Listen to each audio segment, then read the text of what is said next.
Most of you have probably heard of this book, Rich Dad, Poor Dad by Robert Kiyosaki, but everything I'm going to talk about in this video is something you've never heard on other videos about this topic, and these ideas literally let me leave my day job. Understanding the three kinds of income, which is ordinary, portfolio, and passive. So when Robert's biological father said, go to school, get good grades, and find a secure job, this is talking about ordinary earned income, which is honestly the worst way to make money. But when his father said, the rich don't work for money, they find how to make money work for them, he's talking about portfolio and passive income. So portfolio income is income that is derived from paper assets like stocks and bonds, whereas passive income, in a lot of cases, especially in this book, comes from real estate investing.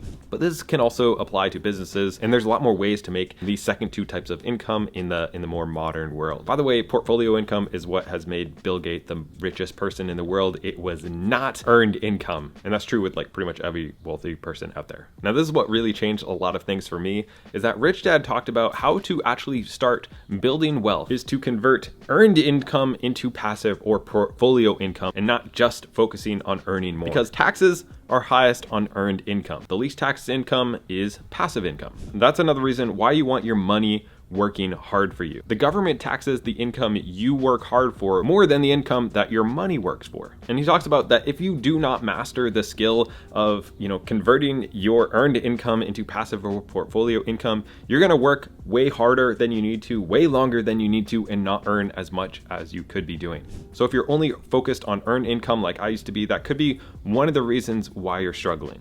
Turning earned income into passive income. There are a few different ways to do this. I'm gonna focus on a few mentioned in the book and that I've done myself. In the final chapter, Robert talks about a friend who was trying to save money for his 4 children's college education. He was putting away $300 a month into a college fund and had saved up $12,000. And Robert recommended that he buy a property to rent out and eventually make positive cash flow on that property. But since this person wasn't able to approve for credit, they continued to look until they found a place where they could seller finance. This is pretty much where the seller acts as the bank, something that's very common, although it is hard to find, but you can find it sometimes. And pretty much the seller acts as the bank and you pay them. So if you aren't able to access enough credit from the bank, you can work directly with the seller. Then eventually, after a couple of years, the property had appreciated. He sold this, used a 1031 exchange, which pretty much means you don't pay taxes on the money that you made. And he bought another property and started making positive cash flow from that property. Well, this is great. I've used this strategy more or less. I know multiple other people who have done it.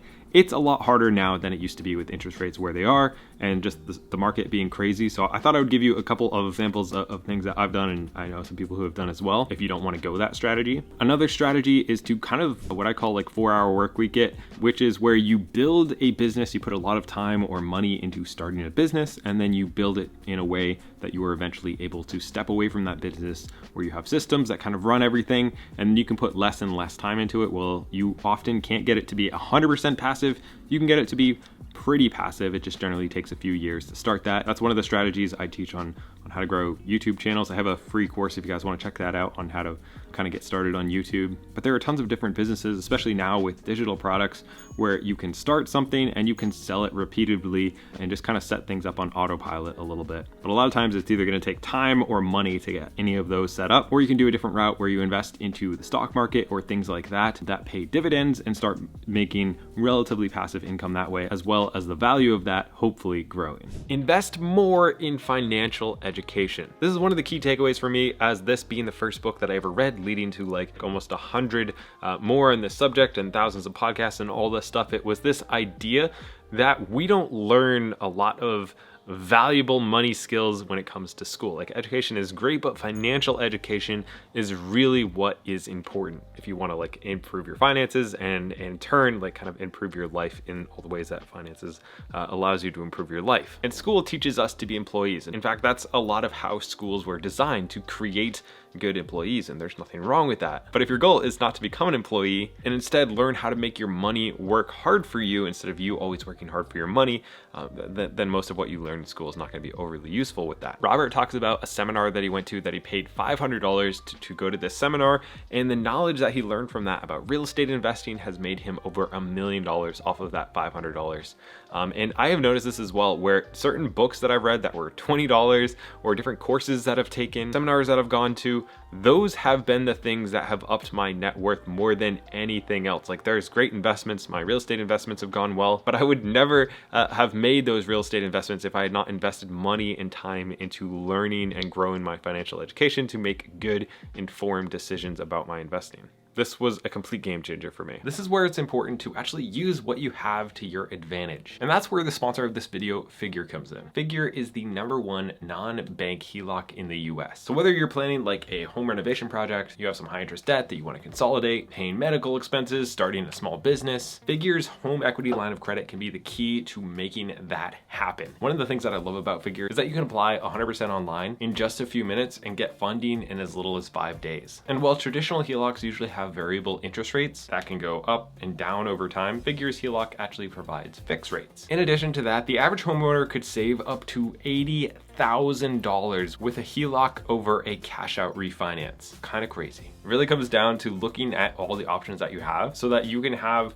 more opportunities to invest or just be better with your finances and really do a lot of the things we were talking about in this video. Figure can open up a lot of possibilities. So if you want to find out your rate in just a few minutes, go to figure.com or check out the link down below.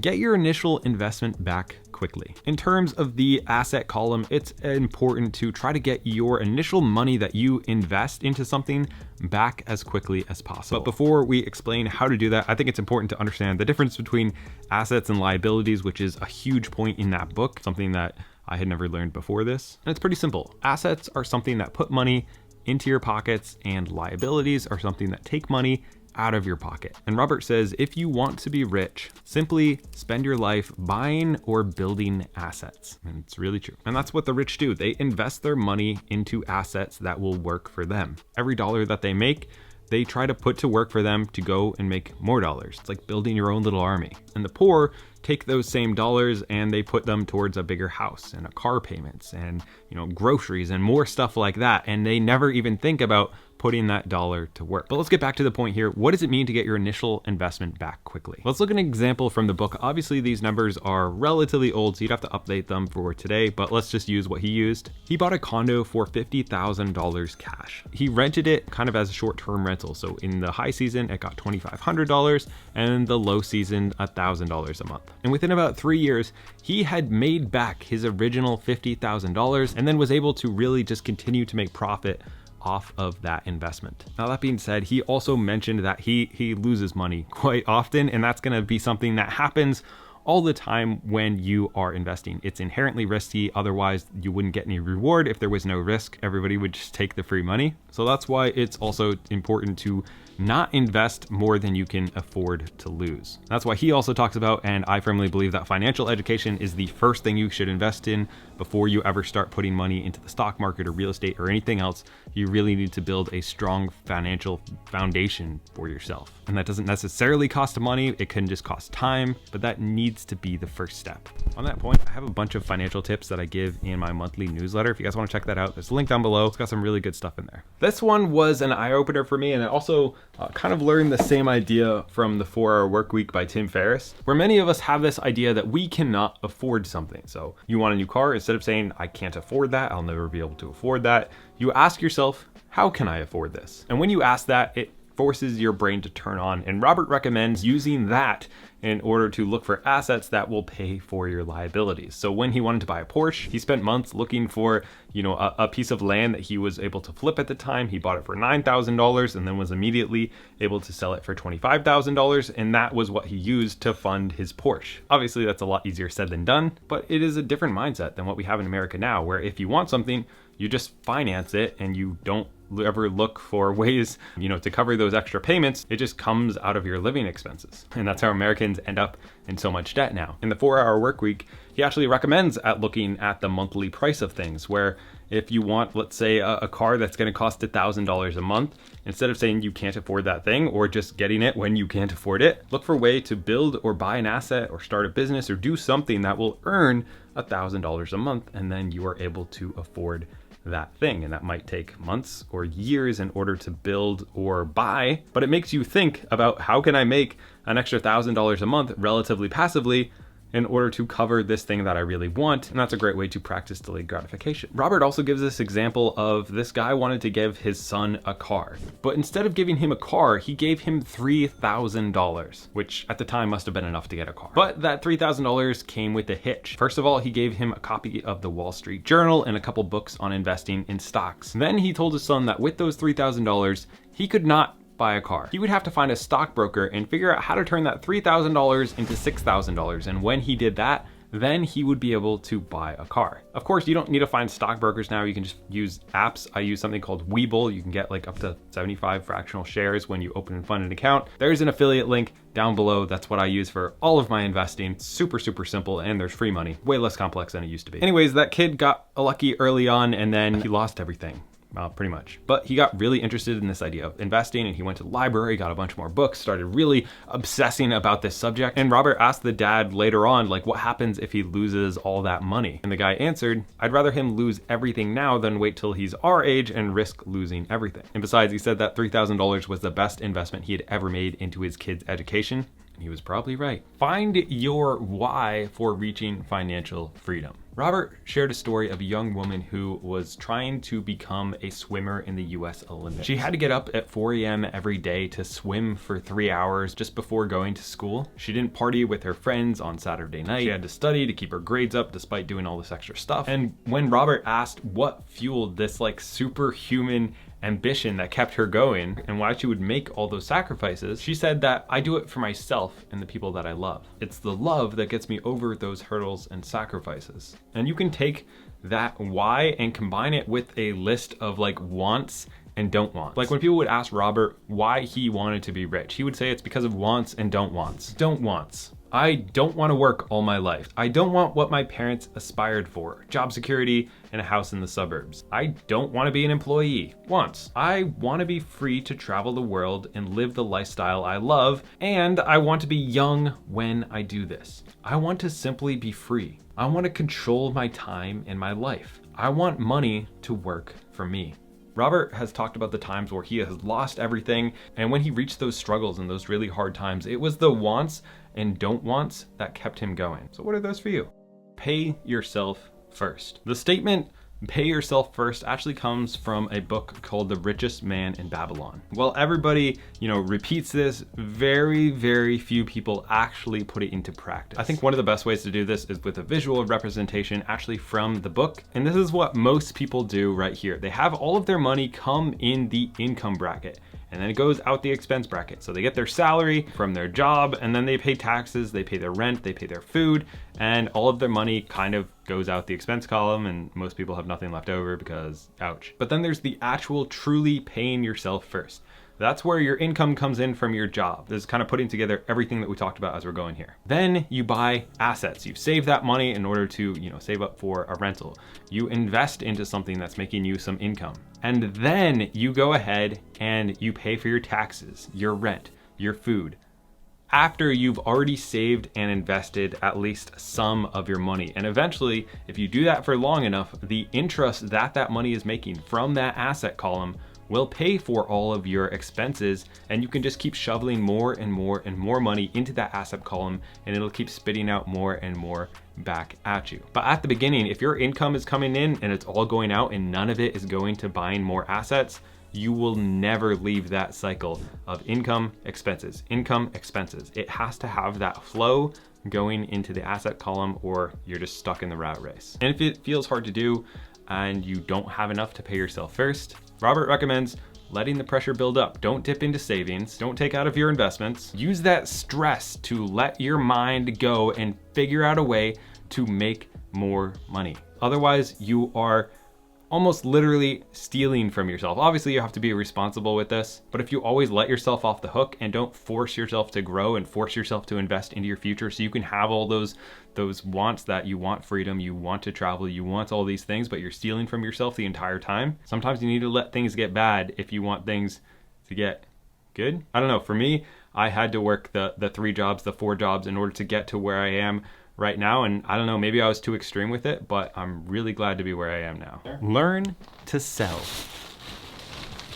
There was an interview where this young reporter said to Robert, "Someday I would like to be a best-selling author like you." And Robert loved her articles and her writing style, and he asked, "What is holding you back from achieving your dreams?" And she said that everybody says that her novels are excellent, but nothing happens. So I keep my job at the newspaper. You know, at least it pays the bills. Now, Robert recommended that this lady go to a sales training course, but she was offended by the suggestion because she wanted to be a writer. She didn't want to be in sales or sell cars or whatever. After all, she had a master's degree in English literature. So why would she, want to study sales? So he pointed to the cover of his book, and it said best-selling author, not best writing author. The world is literally filled with smart, dedicated, talented, and gifted people. But most of them are like 1 or 2 skills away from actually generating real wealth. And that skill for most of them is sales. Robert shared a question that he asks in his classes a lot, and that is like, who can cook a better hamburger than McDonald's? And like everybody raises their hand, right? So he would ask, if you can cook a better hamburger than McDonald's,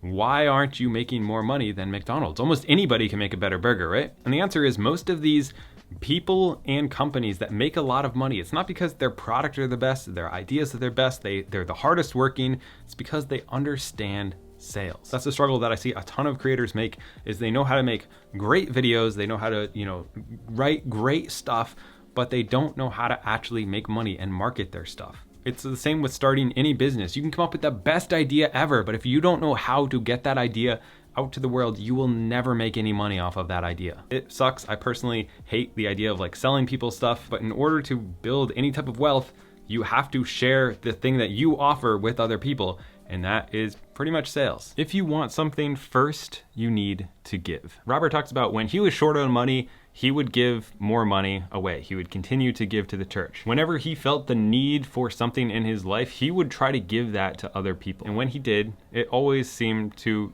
kind of come back to him with more than what he gave. When he needed more sales, he would try to help other people with their sales, and he would somehow get more sales in return. When he wanted more connections, he would help connect other people, and somehow magically he would get more connections. Whenever I feel that people aren't smiling at me, I simply begin smiling and saying hello. Like magic, the next thing I know, I'm surrounded by smiling people. It is true that your world is only a mirror of you. Teach and you shall receive. I can say this is so true for me. If I want to learn something, the best way for me to learn anything, and it's like proven by science, is to teach that thing. If I want to make a video on, understanding the specific aspect of the stock market or how to save more money, I not only have to look at what I'm doing and see, what I can share that might actually help people, see how I can optimize my own stuff.